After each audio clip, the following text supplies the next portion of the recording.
Harper Audio presents The Crime Club by Frank Froest and George Dilnot. Read by Rupert Farley. 1. The Crime Club. You will seek in vain, in any book of reference, for the name of the Crime Club. Purists may find a reason in the fact that a club without subscriptions, officials, or headed notepaper is no club at all. The real explanation probably is that the club avoids advertisement. It is content to know that even in its obscurity, it is the most exclusive club in the world.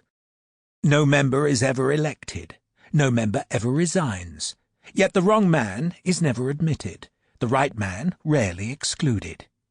Its members are confined not only to one profession, but to the picked men even of that profession.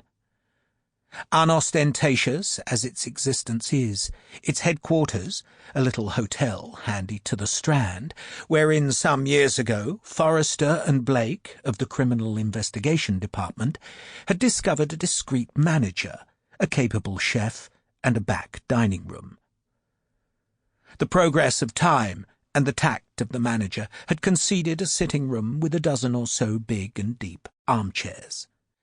From noon onwards, the two apartments had become sacred to the Crime Club. Quiet, comfortable-looking men dropped in for luncheon or dinner, and a chat that was as likely to cover gardening or politics as murder or burglary. Perhaps the only trait that they showed in common was some indefinable trick of humour that lurked in their faces. An experienced detective has seen too much to take himself too seriously. The rank and file of the world's detective services have no entree to the Crime Club. Only men whose repute is beyond suspicion are among its members. Strictly, it is an international club, for although its most determined frequenters are a dozen Scotland Yard men, there is always a sprinkling of detectives from abroad to be found there. You may see perhaps a thin, hawk-faced Pinkerton man, grimly chafing an excitable, black-bearded little Italian, none other than the redoubtable Cipriano of the Italian Secret Service.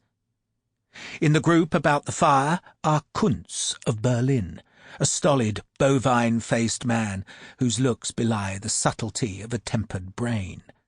Heldon Foyle, the tall, urbane superintendent of the Criminal Investigation Department, a jolly-faced fat officer from the Central Office in New York, the slim-built, grey-moustached commissioner of a great overseas police force, himself an old Scotland Yard hand, a sprucely dressed Frenchman from the Service de Sûreté, a provincial chief constable, a private inquiry agent so fastidious about the selection of his clients that he is making only a couple of thousand a year instead of the 5,000 that could be his if he did not object to dirty hands, and a couple of chief inspectors from the Yard.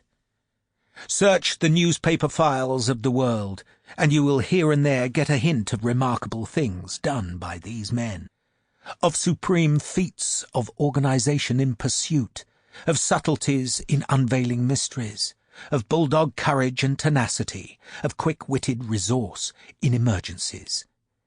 You will not find all the truth there, because there are sometimes happenings of which it is not well all the truth should be known.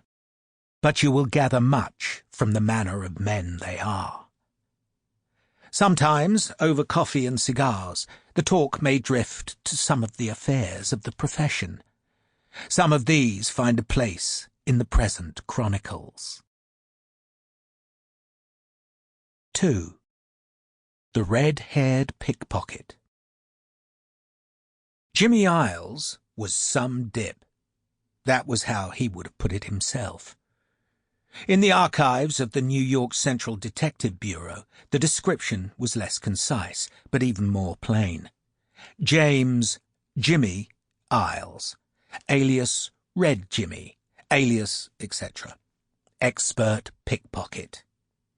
And Red Jimmy, whose hair was flame-coloured, and whose indomitable smile flashed from ear to ear on the slightest provocation, Sample complete. Ready to continue?